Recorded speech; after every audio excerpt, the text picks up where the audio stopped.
Aku menikah pertama kali umur 20. Kemudian menikah kedua kali umur 30. Dan menikah ketiga kali untuk di umur 40 tahun. Aku ajuin ke produser 1, nggak ada tanggapan. Produser 2, nggak ada tanggapan. Produser 3, COVID. Kalimatnya yaitu, kamu cantik ya, I love you so much and I want you to be my wife. Kalimatnya itu. Oke, terus jawabanku, kalau movie is your life, music is the blood, kalau gitu tulangnya apa? Nah itu dia tuh. Kalau setahu aku nih, Mbak Tia itu punya yang namanya tumpeng kehidupan. Iya. Bener, aku pertama kali tahu aku kaget loh, pikir wow, that's amazing.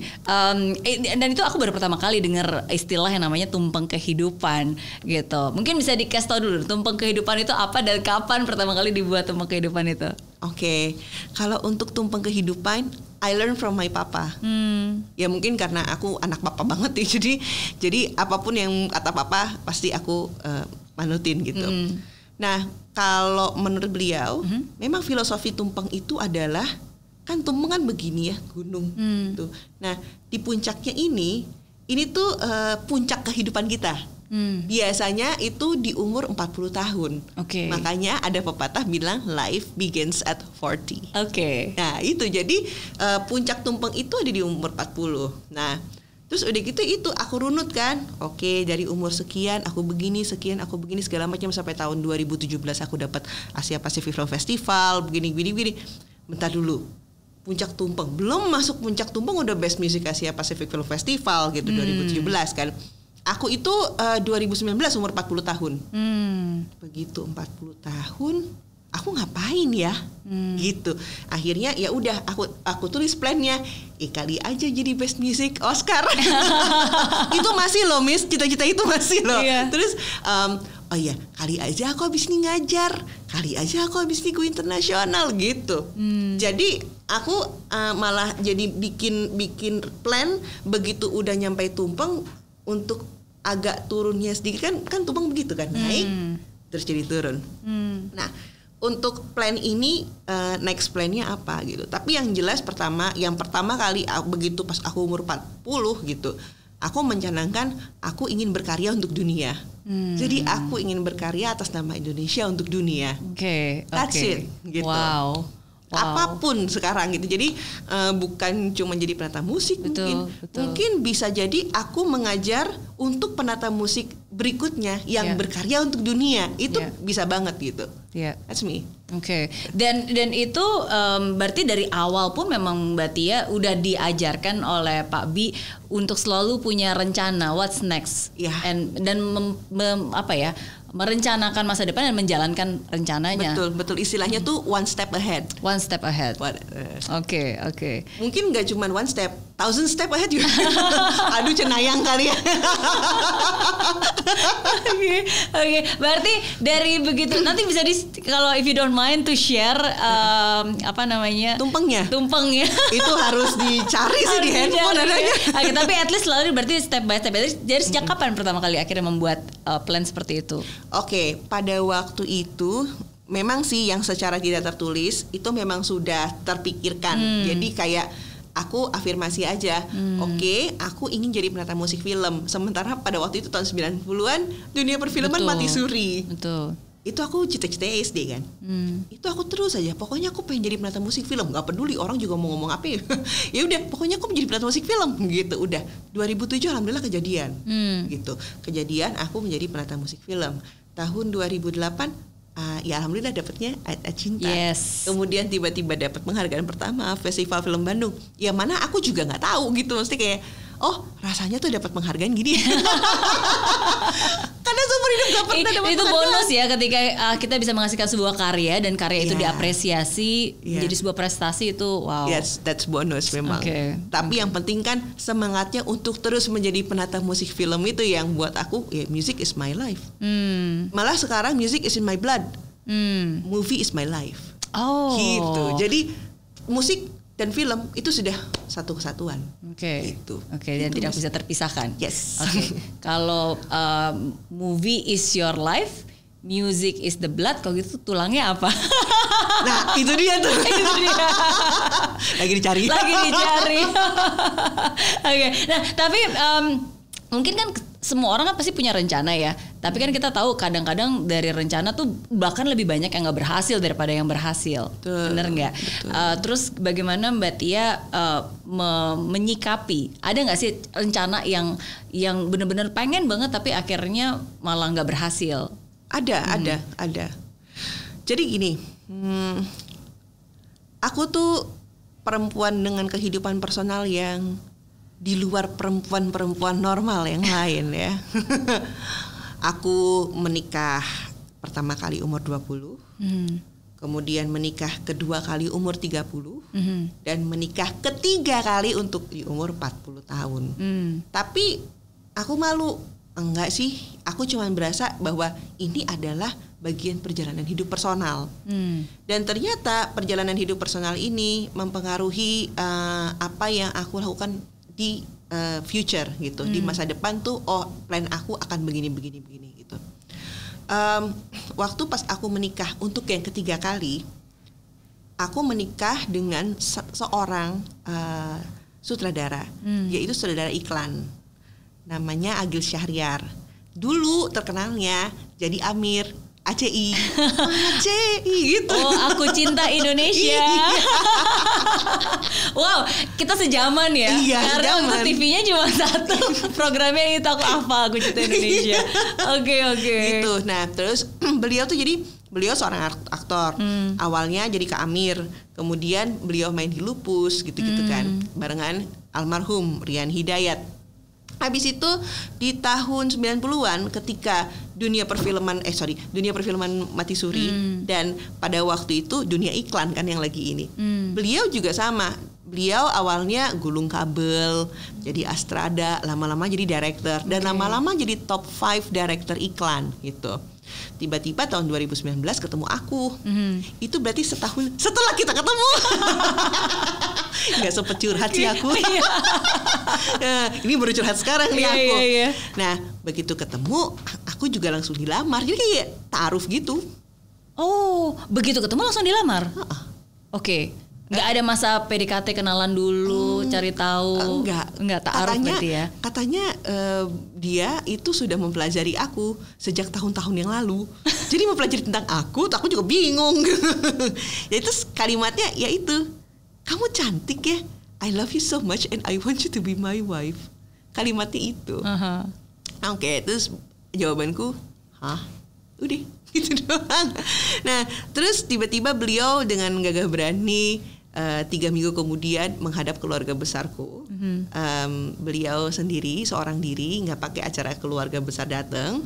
Ya udah, karena dia mencintai aku, ya jadinya kita bulan Mei menikah. Jadi kebayang nggak, Miss? Aku tuh ketemu virtual ya.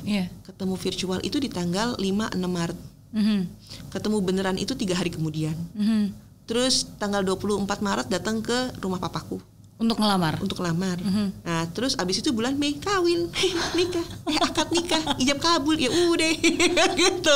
Nah tapi ternyata di situ aku merasakan, mungkin karena dia sutradara kali, jadi basic kita kreatif dua-duanya.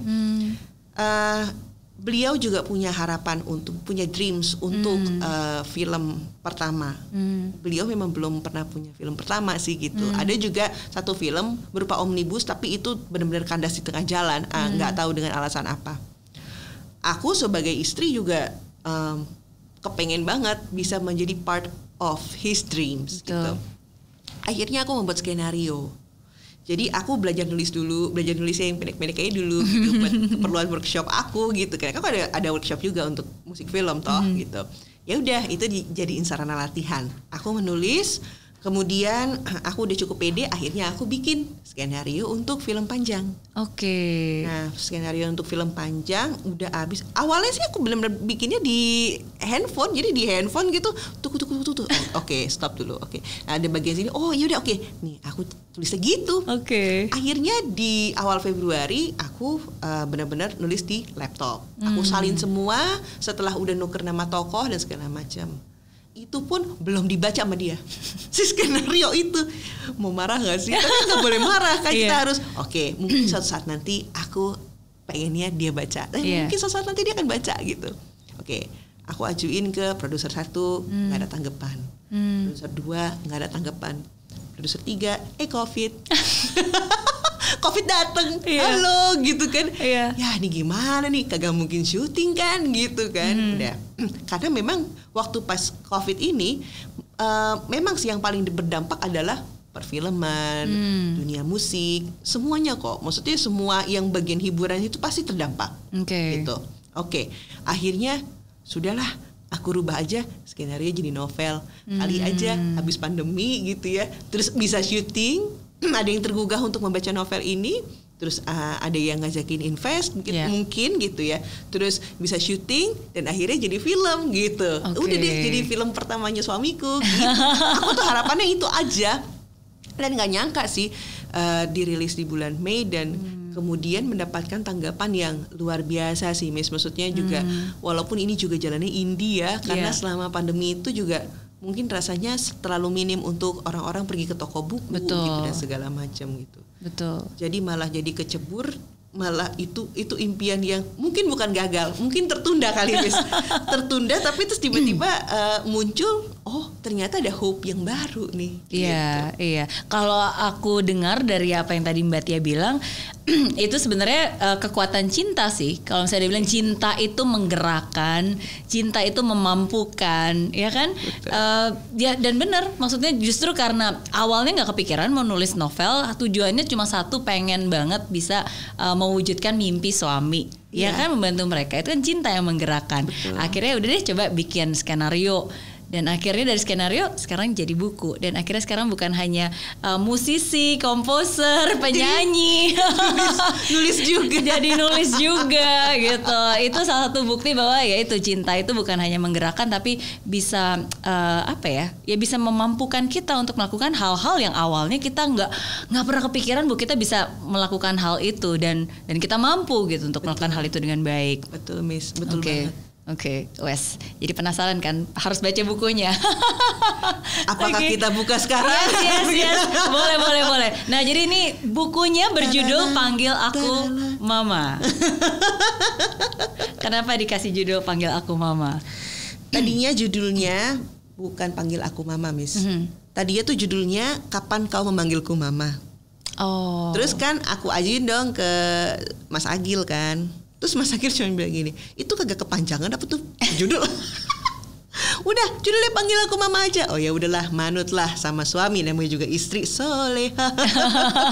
Udah, begitu bener loh, begitu pas Panggil Aku Mama, dan tiba-tiba booming gitu ya, alhamdulillah ya gitu. Dan ya tiba-tiba ya semua menerima lah gitu. Semua yang panggil aku mama begitu, terus gitu, aduh Mbak Tia jangan panggil aku ibu, jadi panggil aku siapa gitu. Aku jadi ketawa sendiri. Panggil aku mama. Oke, berarti kan ini novel ya? Iya. Tapi apakah terinspirasi dari pengalaman pribadi? Yang jelas di Panggil Aku Mama ini 60% fiksi, 40% fakta. Memang sih penulis itu pasti nggak jauh-jauh inspirasinya dari apa yang dialami kan gitu. Cuman ini aku benar-benar berusaha untuk bisa ngeblend in gitu. Jadi namanya juga novel pasti fiksi gitu. Nah untuk menulis ini memang ada beberapa peristiwa-peristiwa yang based dari kejadian hidup aku sendiri.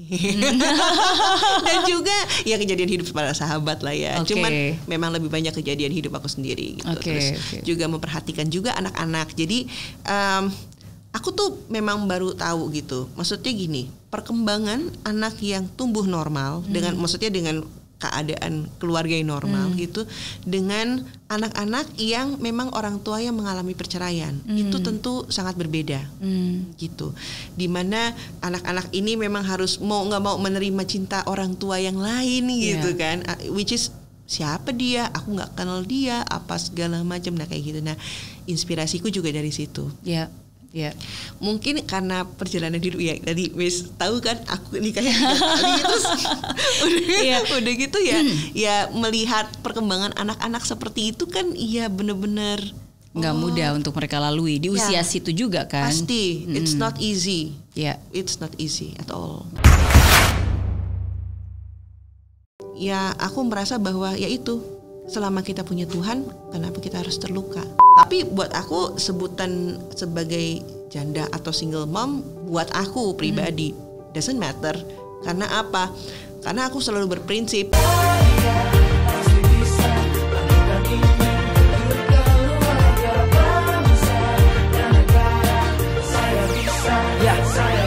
Laksana bumi tanpa hujan, hidup tanpa tujuan, kering dan mati tanpa hijaunya tumbuhan. Demikian kalau mimpi tak kunjung terjadi.